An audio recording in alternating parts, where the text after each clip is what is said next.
ચલો ફરી એકવાર એલાઇલિક હેલાઇડનું વર્ગીકરણ જોઈ જઈએ. એલાઇલિક હેલાઇડની વ્યાખ્યા હેલોજન ધરાવતો કાર્બન sp3 સંકરણ ધરાવતો હોય પરંતુ તેની બાજુનો કાર્બન sp2 સંકરણ ધરાવતો હોય તો એને એલાઇલિક હેલાઇડ કહેવાય. પ્રાથમિક એલાઇલિક હેલાઇડ, તો આ તમારી સામે પ્રાથમિક એલાઇલિક હેલાઇડ. એને શોર્ટમાં લખવું હોય તો CH2 double bond CH single bond CH એટલે CH2Cl, આ રીતે લઈ શકાય. હવે દ્વિતીયક એલાઇલિક હેલાઇડ, તો અહીંયા એક સંયોજકતા હું બીજા કાર્બન વડે પૂર્ણ કરું છું એટલે તમને આ રીતે ક્લિયર થાય. તો એને જો મારે લખવું હોય તો આ રીતે લખાશે CH2 double bond C single bond H C ઉપર CH3, અહીંયા Cl, અહીંયા H. તો પહેલા બંધારણમાં તમે જોશો તો આ sp3 સંકરણ અને આ sp2 સંકરણ.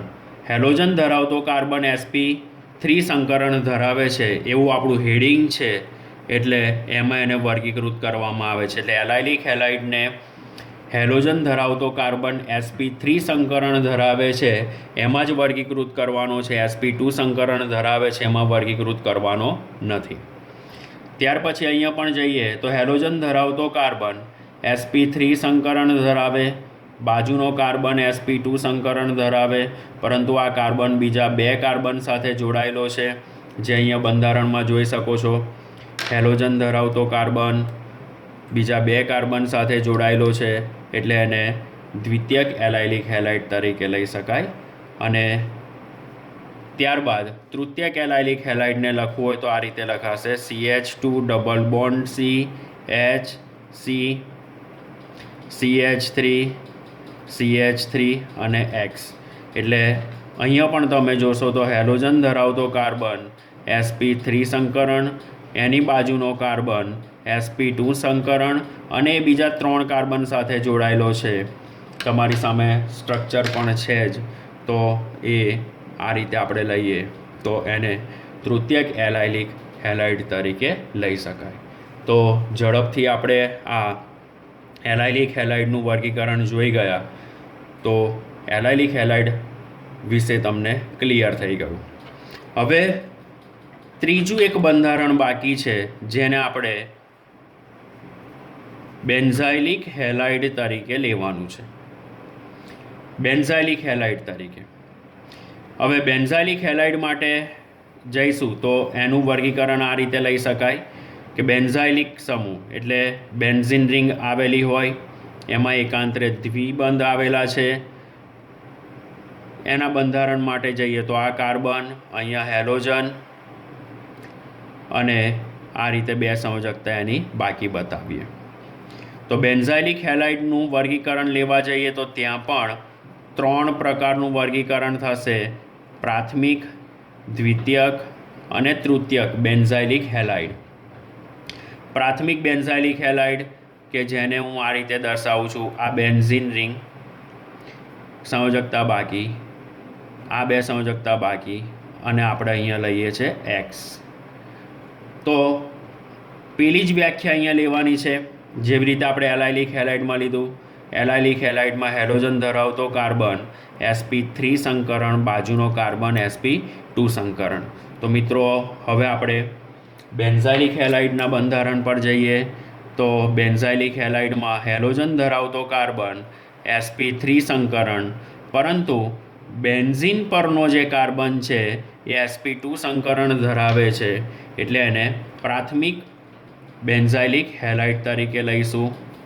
હવે આપણે દ્વિતીયક બેન્ઝાઇલિક હેલાઇડ તરીકે જઈએ તો એનું બંધારણ આ રીતે લઈ શકાય. બેન્ઝિન રિંગ, કાર્બન, અહીંયા એક મિથાઇલ સમૂહ મૂકી દઉં છું, અહીંયા સંયોજકતા બાકી અને અહીંયા એક હેલોજન મૂકી દઉં.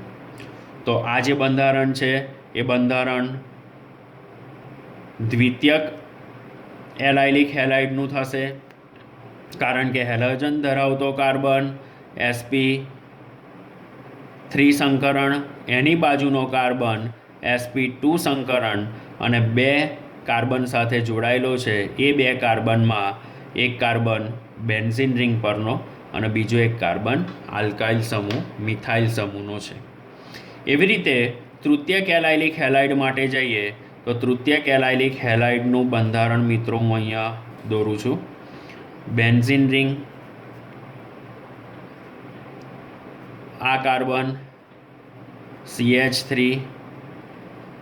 અહીંયા આપણે લઈએ CH3, અહીંયા લઈએ X.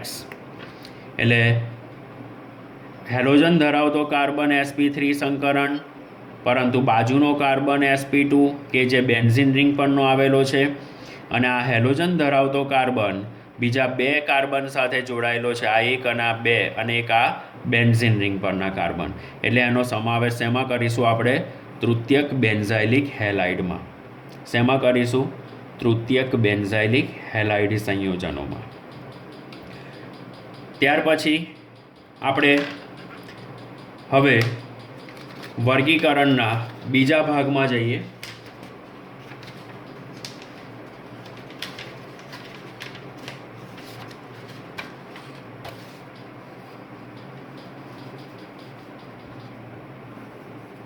જેમાં ત્રીજો ભાગ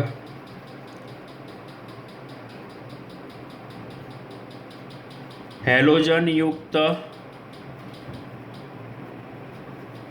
સંયોજન કે જેમાં હેલોજન ધરાવતો કાર્બન આ રીતે લઈએ જે sp2 સંકરણ ધરાવે. કયું સંકરણ ધરાવે? sp2. તો એને આપણે આ રીતે લઈ શકીએ. X એટલે હેલાઇડ સંયોજન તરીકે લઈએ છીએ, એટલે C double bond C single bond X. તો આને આપણે હેલોજન ધરાવતો કાર્બન એ sp2 સંકરણ ધરાવે છે, અને એ રીતે જો વર્ગીકરણ કરવા જઈએ તો ત્યાં બે રીતનું વર્ગીકરણ થાય છે. એનો પેટા વિભાગ લઈએ. એક વિનાઇલ હેલાઇડ અને બીજું એરાઇલ હેલાઇડ. વિનાઇલ હેલાઇડનું બંધારણ તમને બતાવ્યું એ પ્રમાણે C double bond C.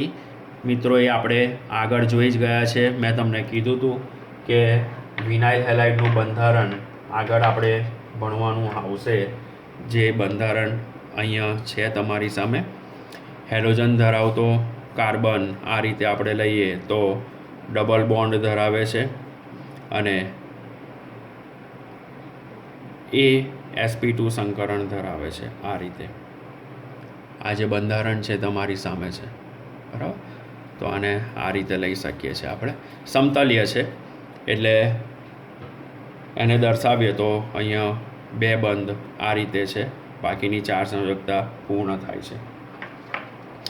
Aryl halide તો હમણાં તમને અગાઉ બેન્ઝાઇલિક હેલાઇડમાં જોયું એ રીતે 6 કાર્બન 6 હાઇડ્રોજન સમતલીય ચક્રીય, જેમાં 3 પાયબંધ એકાંતરે આવેલા છે, એને આપણે બેન્ઝીન કહીએ. અને બેન્ઝીન રિંગ સાથે ડાયરેક્ટ હેલોજન પરમાણુ જોડાયેલો હોય તો એને એરાઇલ હેલાઇડ કહેવાય, અને એનું સંકરણ આવશે sp2. તો જે વર્ગીકરણ છે એ વર્ગીકરણ મુખ્ય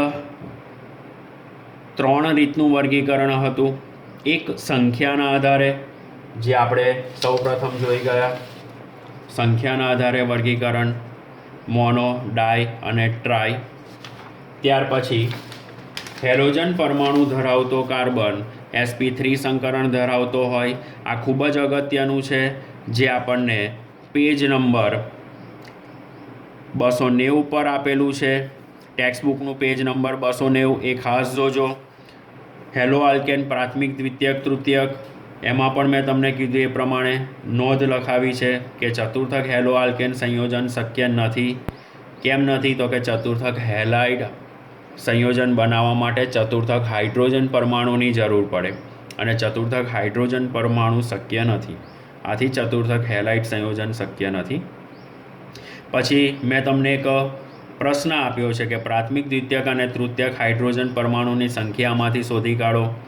એલાઇલિક હેલાઇડ કે જેને આપણે હેલોજન ધરાવતો કાર્બન sp3 સંકરણ અને એની બાજુનો કાર્બન sp2 સંકરણ ધરાવે એ રીતે જઈએ તો આપણે જુદા જુદા આ રીતે 3 બંધારણમાં વર્ગીકૃત કરીએ છીએ, પ્રાથમિક, દ્વિતીયક અને તૃતીયક એલાઇલિક હેલાઇડ, જેને આ રીતે પણ દર્શાવી શકીએ. ત્યાર પછી બેન્ઝાઇલિક હેલાઇડ. તો બેન્ઝાઇલિક હેલાઇડમાં પણ આપણે 3 પ્રકાર પાડ્યા, પ્રાથમિક, દ્વિતીયક અને તૃતીયક બેન્ઝાઇલિક હેલાઇડ સંયોજન. ત્યારબાદ હેલોજનયુક્ત સંયોજન કે જેમાં હેલોજન ધરાવતો કાર્બન sp2 સંકરણ ધરાવે અને તેને 2 ભાગમાં વર્ગીકૃત કરીએ છીએ, એક વિનાઇલ હેલાઇડ અને બીજું એરાઇલ હેલાઇડ. ત્યાર પછી મિત્રો પેજ નંબર વર્ગીકરણ નથી પણ ટૂંકમાં પ્રશ્ન પૂછાઈ શકે, પેજ નંબર 291 પર ડાયહેલોજન વ્યુત્પન્ન એવો એક શબ્દ તમને આપ્યો છે. ડાયહેલોજન વ્યુત્પન્ન. તો એ ડાયહેલોજન વ્યુત્પન્ન સંયોજનોમાં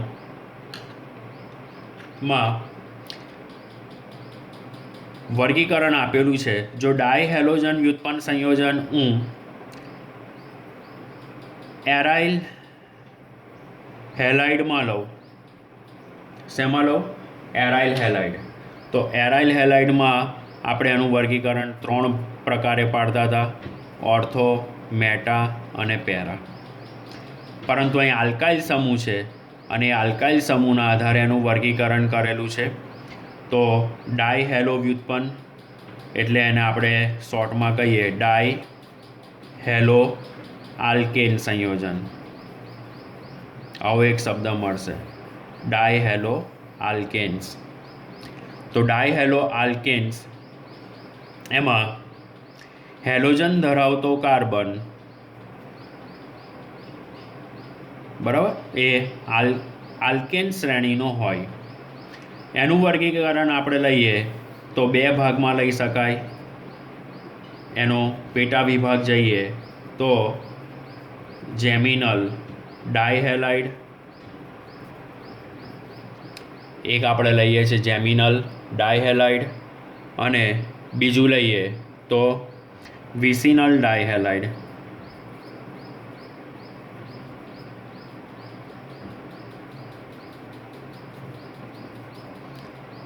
બીજું લઈએ વિસિનલ ડાયહેલાઇડ. જેમિનલ ડાયહેલાઇડ જેમાં ક્લિયર આપ્યું છે કે જો સમાન હેલોજન સમૂહ એક જ કાર્બન પરમાણુ પર આવેલ હોય, એટલે ટૂંકમાં આ રીતે આપણે લઈ શકીએ સમાન હેલોજન પરમાણુ. તો હું ઉદાહરણ લઈ લઉં છું ClCl. તો તમે અહીંયા જોશો તો વ્યાખ્યા પ્રમાણે જો સમાન હેલોજન સમૂહ એક જ કાર્બન પર આવેલા હોય તો આ એક જ કાર્બન છે અને એના પર સમાન હેલોજન પરમાણુ આવેલા છે. હેલોજન પરમાણુ તરીકે મેં ક્લોરીન લીધું છે. તો એના માટે એની ઓળખ આપણે આલ્કિલિડીન હેલાઇડથી કરીશું. આલ્કિલિડીન હેલાઇડ. એવી રીતે વિસિનલ ડાયહેલાઇડમાં જો સમાન હેલોજન સમૂહ 2 બાજુના કાર્બન પર, એટલે લાઈક આ રીતે આપણે લઈશું, બાજુના કાર્બન પર આવેલ હોય તો એને હું આ રીતે લઈ શકું. C સિંગલ બોન્ડ C, એક Cl અહીંયા, બીજો Cl અહીંયા. તો એને ઓળખવા માટે આલ્કિલિડીન, આપણે જેમિનલ માટે શું લીધું હતું? આલ્કિલિડીન. અહીંયા આગળ D લખ્યો છે મેં, બરાબર, આલ્કિલિડીન. અને અહીંયા લખીશ હું આલ્કિલિન. આટલો ફરક છે. હવે આગળ ડી લખ્યો છે એટલે અહીંયા આગળ મેં ડાઈ નથી લખ્યો, અહીંયા આગળ ડી નથી લખ્યો એટલે અહીંયા મારે ડાઈ લખવું પડશે. તો આલ્કિલિન ડાઈ હેલાઇડ. હવે હેલાઇડ તરીકે મેં ક્લોરીન લીધું છે તો શું નામ લેવાય? આલ્કિલિન ડાયક્લોરાઇડ સંયોજન. તો એક ઉદાહરણ લઈએ એટલે ક્લિયર થાય તમને. ઉદાહરણ તરીકે હું લઉં છું CH3CHCl. તો એનું સામાન્ય નામ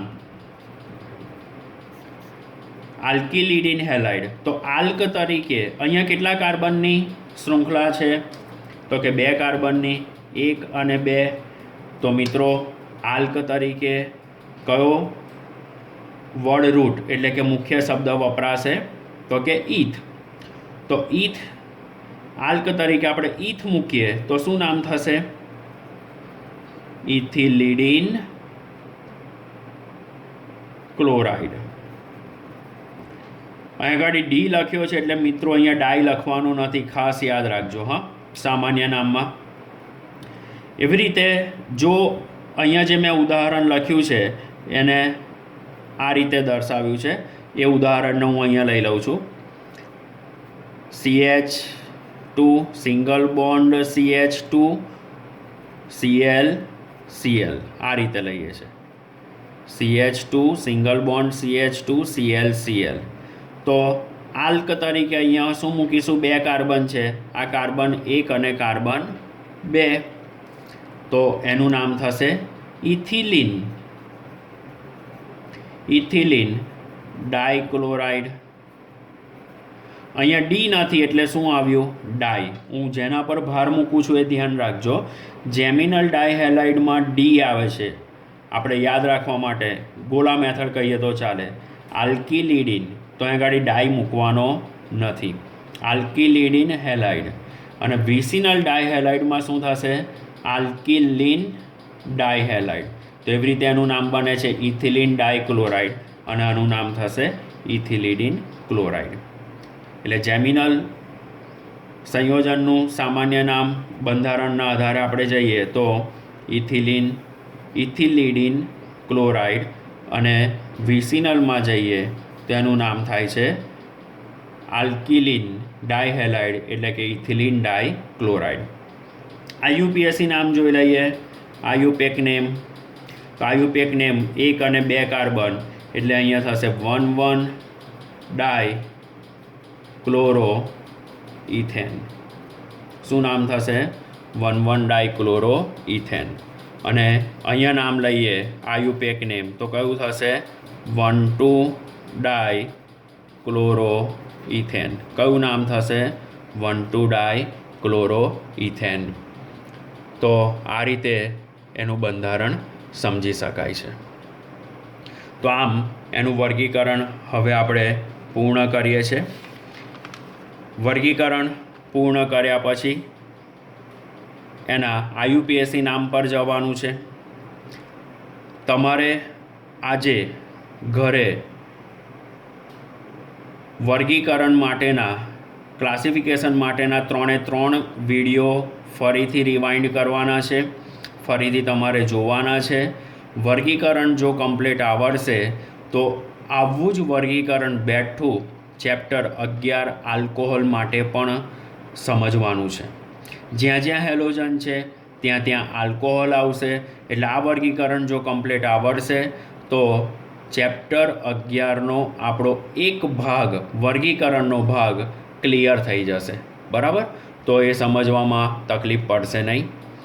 તો તમારે હવે કેટલા પ્રશ્નો તૈયાર કરવાના સ્વાધ્યાયમાં પણ આપ્યા છે કે sp3 સંકરણ, sp2 હેલોજન ધરાવતો કાર્બન sp3 સંકરણ ધરાવે છે, હેલોજન ધરાવતો કાર્બન sp2 સંકરણ ધરાવે છે. એના આધારે વર્ગીકરણ કરવાનું છે. પછી એ પ્રાથમિક, દ્વિતીયક, તૃતીયક છે, એલાઇલિક છે, બેન્ઝાઇલિક છે, વિનાઇલ છે કે એરાઇલ છે. એ દરેક વર્ગીકરણ એક્સરસાઇઝમાં આપણને આપેલા જ છે, એની તમારે પ્રેક્ટિસ કરવાની. દરેક કાર્બનનું સંકરણ ફરી પાછું યાદ કરાવું, સંકરણ આધારિત પ્રશ્ન પૂછાય જ છે, વર્ગીકરણ આધારિત પ્રશ્ન પૂછાઈ શકે છે. એટલે સ્વાધ્યાય અને ઇન્ટેક્સ ક્વેશ્ચનમાં જે પ્રશ્નો આપ્યા છે એ તમારે ક્લિયર કરવાના છે. વર્ગીકરણમાં એક વધારાનો મુદ્દો આપણે પેજ નંબર 291 જે IUPAC નામકરણમાંથી લીધું છે, એમાં એક ભાગ આપ્યો છે ડાયહેલો વ્યુત્પન્ન, જે હેલોજન માટે અને આલ્કોહોલ માટે પણ લઈ શકાય, જેને ડાયહેલો આલ્કેન્સ તરીકે ઓળખીએ છીએ. એરાઇલ હેલાઇડ હોય તો ડાયહેલો વ્યુત્પન્નને આપણે ઓર્થો મેટા પેરા તરીકે લઈએ. ઓર્થો પોઝિશન પહેલાં બીજા સ્થાનને, મેટા પોઝિશન પહેલાં ત્રીજા સ્થાનને અને પેરા પોઝિશનને પહેલાં ચોથા સ્થાનમાં દર્શાવી છે, જે અગાઉના વિડીયોમાં વર્ગીકરણમાં આપણે લીધેલું જ છે. જેમિનલ ડાયહેલાઇડ ક્લિયર થઈ ગયું હશે, જેનું સામાન્ય નામ આલ્કિલિડીન હેલાઇડ છે. વિસિનલ ડાયહેલાઇડ, જેનું સામાન્ય નામ આલ્કિલિન ડાયહેલાઇડ છે. જેમિનલ એક જ કાર્બન પર સમાન હેલોજન સમૂહ છે. વિસિનલ બે બાજુના કાર્બન પર, અહીંયા ક્લિયર મેન્શન કર્યું છે, બે બાજુના કાર્બન પર સમાન હેલોજન પરમાણુ છે અને એના આધારે એનું વર્ગીકરણ કરેલું છે. તો હેલો આલ્કેનનું વર્ગીકરણ અહીંયા પૂર્ણ થાય છે.